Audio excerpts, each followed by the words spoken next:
Estamos esta tarde con uno de nuestros compañeros del equipo del Instituto Clínico del Aparato Digestivo. Se trata del doctor Joaquín Rodríguez.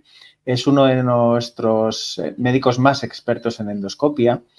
También es uno de nuestros expertos en algunos trastornos como la esofagitis eosinofílica, pero esta tarde le tenemos aquí por un tema bastante diferente y especial. Y es porque nos va a hablar de lo que hay de lo último sobre inteligencia artificial en nuestra especialidad, en aparato digestivo. Buenas tardes, Joaquín, ¿qué tal estás? Muy buenas tardes, José Carlos. Pues encantado de estar aquí en el canal de ICADIC, que esto es nuestra casa. Y para mí, que me gusta también el tema de la comunicación audiovisual, pues es un placer estar contigo y poder ayudar también a nuestros pacientes a entender esto que se habla tanto hoy en día de la inteligencia artificial aplicada a la medicina. O sea que encantadísimo de esto. Totalmente, y nosotros de que estés con nosotros. Vamos a empezar por lo que más nos ha llamado la atención de los últimos meses acerca de ti. Y es que has empezado a hacer un máster sobre inteligencia artificial que no necesariamente está dedicado a temas digestivos ni médicos siquiera. Ahora que estás cursando ese máster, ¿estás llegando a poder aplicar esos conocimientos en tu día a día viendo a los pacientes o aún es pronto? ¿Qué te está aportando ese máster? Bueno, pues como tú dices, de momento es una rara avis que un médico clínico como somos nosotros se interese desde el punto de vista técnico por la inteligencia artificial mucho más allá de lo que podemos ver en el día a día con las aplicaciones que tenemos en Internet. Como tú dices, pues ahora mismo estamos inmersos en aprender ya no solo la superficie de la inteligencia artificial, sino intentar comprender la base, intentar comprender lo que hay debajo de todo lo que vemos. Y ciertamente tengo que decirte que como neófito en la materia, desde el punto de vista informático, desde el punto de vista matemático, pues está siendo una experiencia un tanto peculiar en cuanto a dificultad de adquirir esos conceptos, porque quieras que no es programación, son lenguajes de código, cosas bastante complejas, pero que ya sí que se puede ir viendo, por lo menos en el tiempo que llevo cursando el máster, sí que podemos ir viendo ciertas aplicaciones, quizá no de entrada en la clínica de cara al paciente, pero sí que estamos viendo las aplicaciones que puede tener esto en cuanto al manejo de los datos. Ya sabemos que desde el punto de vista clínico, los médicos trabajamos sobre todo en investigación con gran cantidad de datos Muchos datos, que sí. hasta día de hoy eran difíciles probablemente de compilar todos juntos, pero que con el desarrollo del Big Data y de la ciencia de los datos, ¿no? Que es, quieras que no, la madre de la inteligencia artificial, la base de todo esto, pues sí que empezamos a ver que puede tener ciertas aplicaciones en cuanto a manejar bases de datos de gran tamaño, ¿no? Y en esas estamos, pero vamos, tenemos mucha fe y mucha esperanza en seguir avanzando en esto, claro que sí. ¿Y tienes alguna anécdota interesante para nuestros pacientes sobre algún caso que hayas tenido en el que la inteligencia artificial te haya podido ayudar? Pues tengo bastantes casos, porque como te digo, desde el punto de vista de lo que es la parte más, vamos a decir, la parte más informática, más de ingeniería, todavía desde mi punto de vista es difícil ver la aplicación en la clínica real, pero gracias a Dios tenemos cantidad de herramientas en Internet que podemos trabajar con ellas, muchas de ellas de open source que decimos que podemos acceder cualquiera de nosotros, médicos y no médicos, como puede ser la más conocida que todo el mundo conoce, ChatGPT, pero hay otros tantos modelos grandes de lenguaje que podemos utilizar ya y que desde luego sí que tienen bastante aplicación si uno le echa imaginación y sabe cómo trabajar con ellos a nivel de consulta.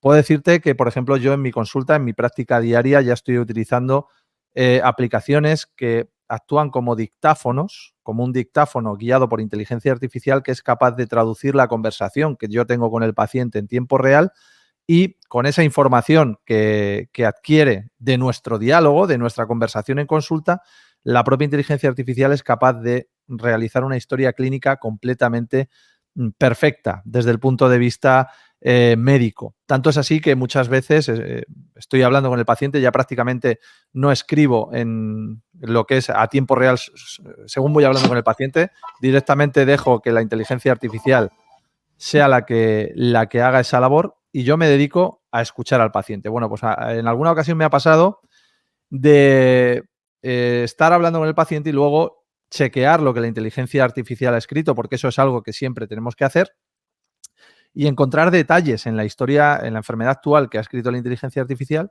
que yo no me había percatado hablando con el paciente. De hecho, cuando lo he leído, le he preguntado al paciente, le he repreguntado, oiga, ¿a usted le operaron de la vesícula en 2017, por ejemplo? Y dice, sí, claro, doctor, efectivamente, se lo he comentado antes. Y eso, a mí se me había olvidado en la vorágine de la historia clínica y eso la inteligencia artificial lo captura inmediatamente, que eso es una de las ventajas absolutas que tiene. O sea que sí, y otra anécdota muy graciosa es porque los pacientes están habituados a que llegan a consulta con el médico delante de ellos, que empieza a preguntarles, pero no les mira la cara, sino que directamente se pone con el ordenador a teclear. Y como yo no, afortunadamente, ya puedo dejar de hacer eso, los pacientes me miran y dicen, oiga, ¿y usted no toma nota de lo que le estoy diciendo? Digo, sí, hombre, sí, que tengo un asistente virtual que me ayuda, ¿no? O sea, que eso sí que ocurre habitualmente en la consulta.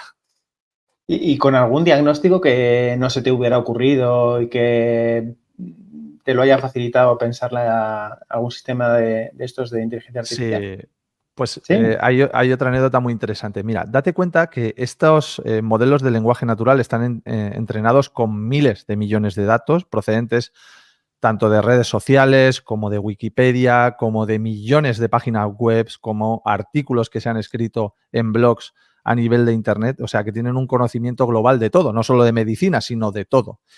Entonces yo recuerdo un caso de un paciente que tenía unos niveles altos de ferritina, que es un trastorno que se suele dar cuando existe una enfermedad metabólica, pero daba la casualidad de que este paciente era deportista, tenía una salud estupenda, no tenía malos hábitos nutricionales, lógicamente corría y la actividad física que tenía era extraordinaria, pero tenía unos niveles sostenidos de ferritina muy elevados en la sangre. Tanto es así que se planteó el diagnóstico con hemocromatosis, que se descartó por estudio genético y se plantearon multitud de problemas, ¿no? Bueno, pues yo cogí directamente la historia clínica, me fui a ChatGPT, a la versión, hay que decir que la versión premium, que es mucho más potente que la versión que está, digamos, en abierto gratis, y le puse la historia clínica tal cual, ¿no?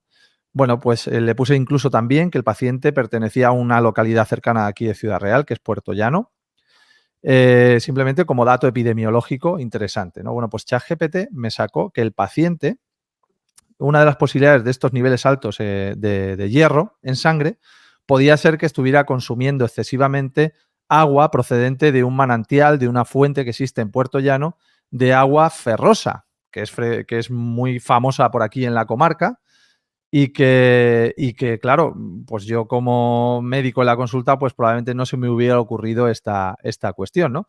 Entonces, bueno, se lo comenté al paciente como anécdota, simplemente le dije, oiga, ¿usted consume agua de la fuente agria, que se llama en Puerto Llano fuente agria, por el paciente era natural de allí de Puerto Llano, consume regularmente agua de la fuente agria? Y sorprendentemente el paciente me dijo que no tomaba agua que no fuera de la fuente agria, sino que todos los días, por cuestiones de creencia, en fin, popular, ya sabemos cómo funciona esto, pues desde pequeñito le habían dicho que era muy sano tomar agua de la fuente agria y que él incluso en los entrenamientos y que en su día a día consumía más de 2 litros de agua con alto contenido en hierro, ¿no? Entonces, claro, yo lo que le recomendé, guiándome un poquito por la inteligencia artificial que compila todos estos datos de manera global, le dije que dejara de consumir agua del manantial que te comento y al cabo de 3 meses repetimos los análisis y vimos cómo los niveles de ferritina habían descendido de manera sustancial. Entonces, claro, la inteligencia artificial pues es una herramienta, ¿no? Y que estas cosas que probablemente a los humanos no se nos ocurren, esta capacidad de compilar datos y de interrelacionar conceptos, la inteligencia artificial lo hace mucho mejor que nosotros, como es lógico. Súper interesante, sí, sí. Y aparte de ayudarte en el diagnóstico, ¿algún otro beneficio potencial concreto de estos sistemas de inteligencia artificial en nuestra especialidad, en gastroenterología, en aparato digestivo? Bueno, pues ahora mismo probablemente estemos en la etapa inicial. Para poderte contestar a esta pregunta, igual deberíamos quedar el año que viene. Quedar el año que viene y evaluarla mucho más detenidamente, porque nosotros, como endoscopistas, trabajamos con la imagen a día de hoy, vamos, y en el día a día es nuestra herramienta de trabajo, la imagen, el vídeo. Y es muy curioso, y esto lo sabes tú que eres mucho más experto que yo, es curioso como a pesar de llevar años y años trabajando con diagnóstico óptico, que nosotros llamamos, existe mucha subjetividad entre especialistas. E incluso en alguna ocasión a ti y a mí nos ha pasado trabajando que lo que a mí me parece que es una lesión invasiva, por ejemplo, a ti a lo mejor no te lo parece. Y la variabilidad interobservador entre expertos es bastante alta, lo cual es muy curioso. Pero claro, si nosotros tuviéramos una herramienta capaz de medir y, digamos, establecer una medida objetiva de cuáles son los diferentes patrones de lesiones que vemos en endoscopia, la subjetividad que existe entre humanos, pues se acabaría, ¿no? Y al hilo de esto, los últimos avances en la inteligencia artificial generativa nos hacen alcanzar un concepto que es el concepto de la multimodalidad. Es decir, la inteligencia artificial ya no solo nos entiende cuando escribimos, en el caso de ChatGPT, sino también es capaz de interpretar imágenes. Y para los endoscopistas eso es pues un mundo. Eso sería, es como, bueno, pues lo que llevamos tanto tiempo esperando. Y con esto, pues algunas pruebas hemos hecho. Hemos intentado ver qué tal diagnostica ChatGPT y en algunas ocasiones hemos visto que sí que tiene esa capacidad diagnóstica. Lo que pasa es que es cierto, y ellos siempre ponen el disclaimer de que no es un modelo de inteligencia artificial entrenado para fines clínicos, y es verdad, pero sí que es cierto que acierta en muchas ocasiones. Y habría que plantearse, que seguro que ya se está haciendo, estudios clínicos en este sentido para poder evaluar el potencial real que tienen estas tecnologías como ayuda al diagnóstico.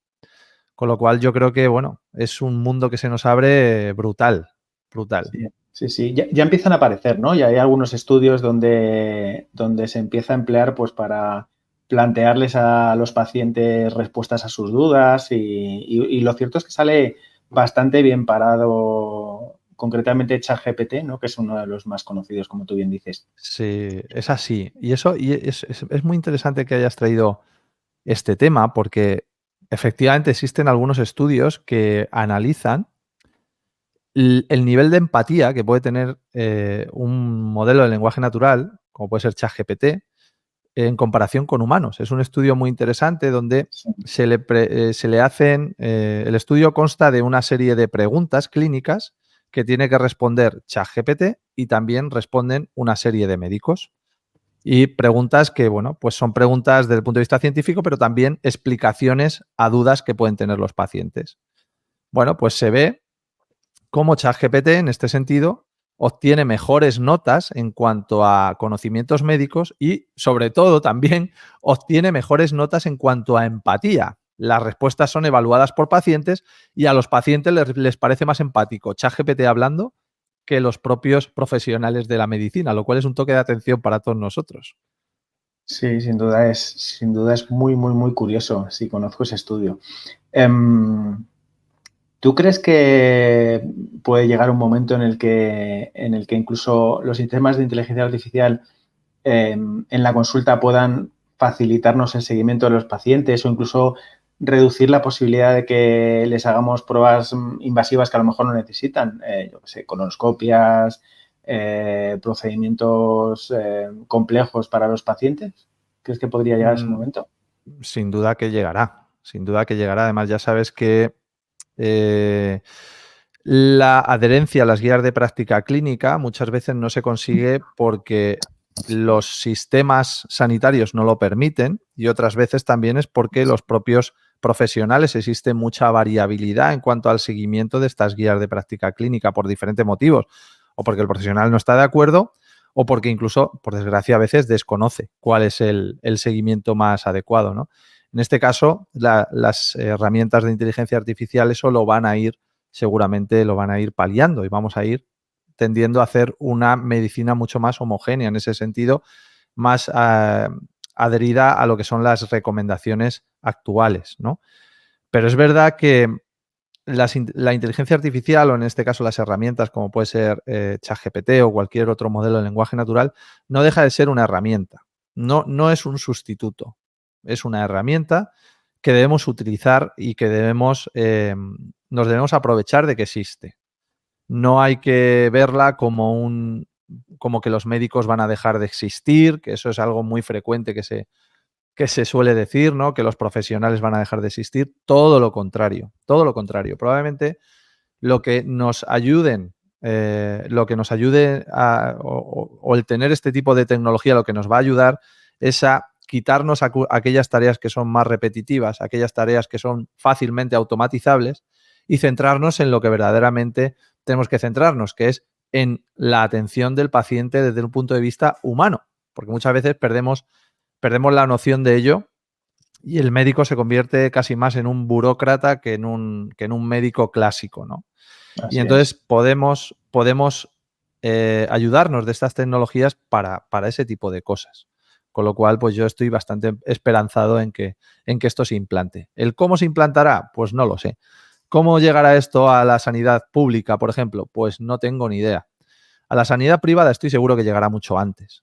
De Bueno, hecho, es así. nosotros ya lo tenemos, quiero decir, en el Claro. Instituto Clínico del Aparato Digestivo está incluido dentro del, no es obligatorio emplearlo, pero dentro de la historia clínica electrónica hay algunas zonas en las cuales un sistema de inteligencia artificial te puede sugerir el diagnóstico, incluso sugerencias de pruebas a realizar, incluso tratamientos en Claro. relación con lo que estás escribiendo. O sea, que eso en el sistema privado ya está disponible, sin duda. Claro, y además, tú imagínate si estamos centrándonos en la IA generativa, ¿no? Que es lo último de lo último, lo que ahora mismo está pegando y que todo el mundo lo tiene ahí en las noticias y cuando abres internet ya te sale directamente, ¿no? Pero hay otro concepto que sí que se ha hablado estos años y que ahora se ha quedado un poquito más, en fin, más ahí tapado por la irrupción de la IA generativa, que es el Internet de las cosas. El Internet de las cosas, que es básicamente la ingente cantidad de datos que nosotros con los dispositivos electrónicos somos capaces de generar y que se encuentran almacenados en la nube, en Internet. Por ejemplo, mucha gente tiene los típicos relojes que nos marcan los pasos, que nos miden las pulsaciones, que nos miden las horas de sueño, que incluso hay ya dispositivos capaces de medir el electrocardiograma, los niveles de glucemia en sangre, etcétera, etcétera. Todo ese tipo de cosas están generando datos que están en la nube y que eso, unido a esta tecnología de IA generativa y de capaces de manejar lo que se llama datos no estructurados, van a generar, bueno, pues lo que hablábamos del clon digital perfecto, ¿no? Que puede tener un ser humano en Internet, que esto a veces da un poco de miedo, pero que desde el punto de vista de interés científico para mejorar el conocimiento de las enfermedades, pues yo creo que es crucial, ¿no? Y que lo veremos, eso lo vamos a ver de aquí a probablemente 4 o 5 años, seguro si no antes, ¿eh? Por la Sí, manera que tiene esto de evolucionar, ¿no? va rápido, va rápido. Y alguna vez te hemos contado que, bueno, nosotros tenemos un sistema de marketing por correo electrónico y que de vez en cuando a los pacientes les mandamos actualizaciones de cosas que nos pueden parecer interesantes, de publicaciones, lógicamente, a nivel que sea fácilmente comprensible por los pacientes, de novedades que puedan salir en nuestra especialidad. Y sí que hemos notado cuando hablamos de temas de inteligencia artificial, la apertura de esos correos electrónicos curiosamente es menor. ¿Tú crees que los pacientes ven con buenos ojos estas innovaciones tecnológicas en la consulta o en la sala de endoscopias cuando estás haciendo la exploración y te puede estar el sistema diciendo dónde están los pólipos? ¿O hay cierta desconfianza en nuestros pacientes? ¿Tú qué opinas? Bueno, yo creo que puede haber un poco de falta de información, porque es verdad que aunque hay mucho ruido en Internet, hay poca información verdaderamente, sobre todo orientada a ciencia de la salud, verdaderamente que sea relevante, verdaderamente relevante.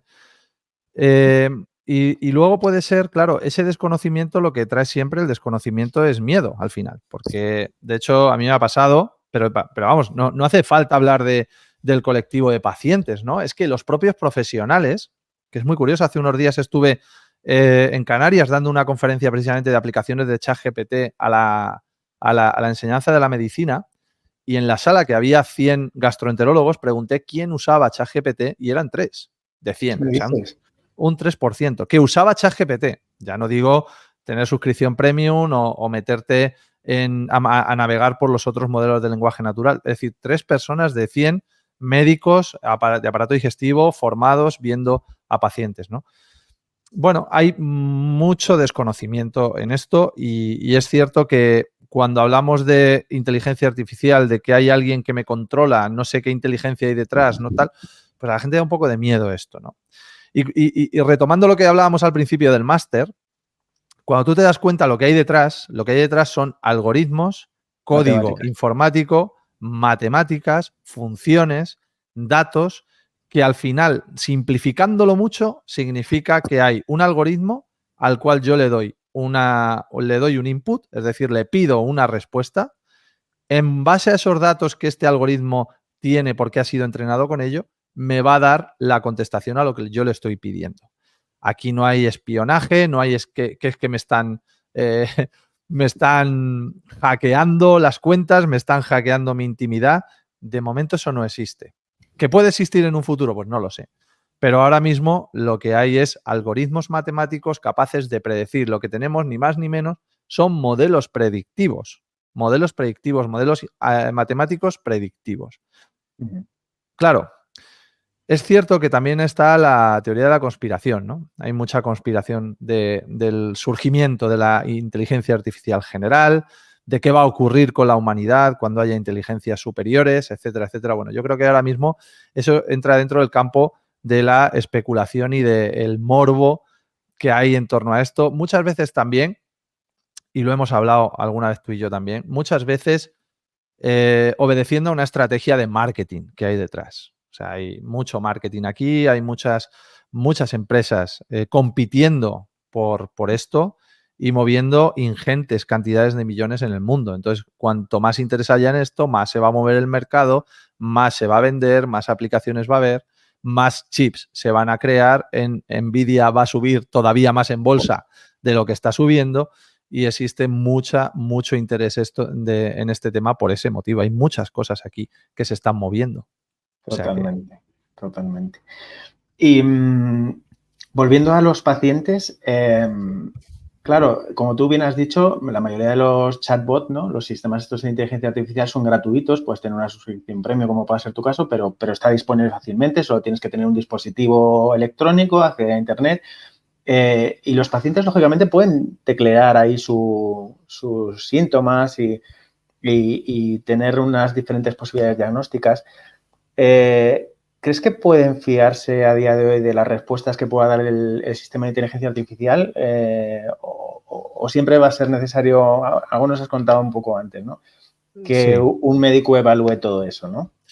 Pues mira, yo lo que le diría a los pacientes, por ejemplo, o el ejercicio que yo te propondría a ti como experto en medicina, es que le hicieras una pregunta a ChatGPT sobre arquitectura o sobre jardinería. No sé si te gusta la jardinería o eres experto en jardinería, pero probablemente ChatGPT te daría una respuesta que además es muy curioso porque desde el punto de vista psicológico, estos modelos de lenguaje natural contestan con una seguridad pasmosa. Es decir, tú lees la contestación y parece, o sea, sienta cátedra, parece que te la ha dado un catedrático, en este caso hablamos de medicina, un catedrático de medicina interna.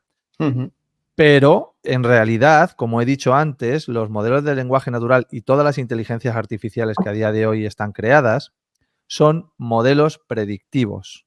En el caso de los modelos de lenguaje natural, actúan prediciendo la siguiente letra que viene dentro de la frase. Esto es un modelo predictivo construido a base de millones de caracteres y a base de una ingente cantidad de datos. De tal manera que a base de absorber información, ellos saben, por ejemplo, que si yo tecleo en un ordenador en un lugar de la... ¿Qué va a venir? En un lugar de la mancha, ¿no? Mancha, obviamente, sí. Y luego después de cuyo nombre no quiero acordarme. ¿Por qué sé esto? Porque el Quijote me lo sé, porque he absorbido esa información y porque sé predictivamente, a nivel de mi secuenciación psicológica, cómo funciona esa frase.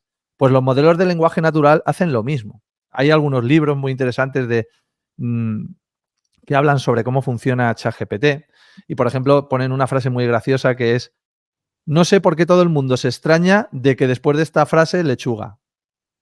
Y claro, lees lechuga y dices, pero ¿cómo que lechuga? ¿Lechuga que pinta aquí lechuga? Pues exactamente eso hace ChatGPT. Empieza a leer y empieza a ir concatenando diferentes caracteres sin estrictamente saber lo que está diciendo, pero concatena caracteres que tienen todo el sentido del mundo porque a nivel predictivo es así. ¿Qué quiere decir esto desde el punto de vista práctico y en respuesta a tu pregunta? Que si yo le pregunto una enfermedad a ChatGPT, ChatGPT me va a dar una respuesta aproximada.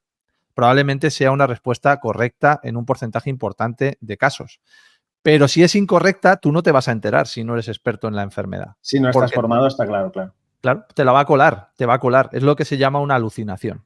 Y entonces, si tú no eres capaz de detectar esa alucinación, pues vas a obtener una respuesta incorrecta. O sea que a día de hoy, a pesar de que se está trabajando muchísimo en eliminar las alucinaciones, por ejemplo, ahora Claude 2 ha sacado una actualización, Claude 2.1, que es otro modelo de lenguaje natural, donde disminuye las alucinaciones de manera muy significativa. No podemos a día de hoy decir que yo consulto esto y me puedo evitar ir al médico, ni mucho menos. Puedo tener noción de lo que me está pasando. Puede ser más, seguramente más depurado que lo que es Google, seguramente que sí, pero no me fiaría 100% sin un conocimiento profundo del tema. Vamos a ir terminando porque tú y yo nos podemos tirar aquí la vida hablando de este tema que nos encanta a los dos. Mirando al futuro, ¿cómo te imaginas, ahora que va todo tan rápido, ¿no? Que ChatGPT tiene poquito más de un año, quizá pocos días más de un año, y que ha justo un sido año. una revolución tan brutal en solo un año, como estamos diciendo? ¿Cómo te imaginas la especialidad? Esto es pedirte que saques una bola de cristal, que ya esté complicado lo que va a pasar mañana. Pero ¿cómo te imaginarías nuestra especialidad de la gastroenterología y sobre todo la endoscopia, que es a lo que tú y yo probablemente más nos dedicamos, de aquí a 5 años con ¡Buah! la inteligencia artificial por medio? Pues mira lo que tengo aquí.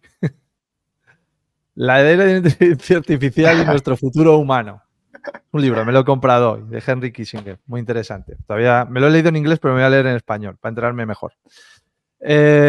¿Cómo me imagino yo dentro de 5 años la especialidad de aparato digestivo? Pues fíjate, hay una cosa de la que no hemos hablado porque probablemente, claro, como tú dices, nos tiraríamos 3 horas aquí, pero yo creo que la especialidad de la endoscopia, en este caso, es una especialidad que está muy fácil implementar en ella los avances en robótica. Y la robótica es la parte mecánica de la inteligencia artificial que hoy en día estamos conociendo. Para que nos entendamos, los modelos de lenguaje natural y la inteligencia artificial generativa probablemente sean los cerebros que tengan los robots en el día de mañana. Serán ordenadores guiados por inteligencia artificial generativa a los cuales podremos hablar dándole órdenes con lenguaje coloquial, y estos robots van a ser capaces de manejar perfectamente con una destreza probablemente muy superior a la que tenemos nosotros a día de hoy los diferentes dispositivos. Ya hay algún trabajo hecho con movimientos finos de manos robóticas que son capaces de simular y son capaces de realizar malabares de manera muy diestra, ¿no? Entonces yo me imagino que dentro de 5 años, y esto a lo mejor es echar demasiada imaginación, porque lógicamente esto está guiado también por esto, por la pela, ¿eh? Y depende de los fondos, ¿no? Pero probablemente sí que a nivel tecnológico sea posible el día de mañana diseñar dispositivos endoscópicos semiautónomos guiados por expertos endoscopistas mediante lenguaje natural. De tal manera que seamos capaces de, no sé si de manera autónoma o semiautónoma, manejar estos dispositivos con una destreza que a día de hoy no conocemos. De manera que incluso podamos hablar con ellos, pues como puedo estar hablando contigo, y sean capaces de entendernos y realizar todas las maniobras que nosotros les vayamos pidiendo en tiempo real, que eso a día de hoy es imposible.